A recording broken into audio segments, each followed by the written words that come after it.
Zdravíčko, prosím vás, húrky máte ešte? Pre vás? Či húrky máte, lebo do 28.2. len som videl, že máte toto. Húrky nemáme. Som vedel, že som mal prísť skôr. Máme jaternice a budú aj po 28. Máte? Hej, jaternice, húrky. Aha, jaternice, húrky. Hej, ako ja to volám húrky, také fajné, poctivé, s krupami, s krvou. Hej, S čím? Tak my dávame krv. Nie, to druhé som myslel. Krupy? No? Však do húrky idú krupy. Haha, ne. Rýža ide do jaternic. OK, nezačínajme túto debatu, OK? Hovorím vám, rýža ide do jaternic.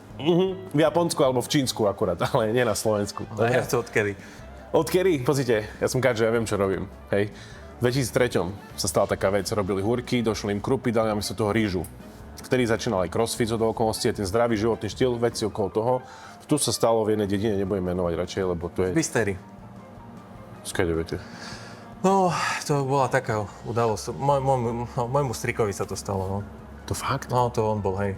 Ako bolo to také ťažšie obdobie, hej, sme to tak nesli v rodine, že taká trauma trošku, ale potom sme to prekonali, hej, aj dokonca sa to začalo akože viac využívať, hej. OK. No a ľuďom to zachutilo dokonca, tak už teraz sa robí s rýžou. Aha, že to vlastne aj pre ženy je to ľahšie také. Hej, no, ale máme aj tie vaše húrky s krupami, hej, ale to sú gazovské. No, gazovské jaternice, húrky, hej, že to je... Koľko dáme?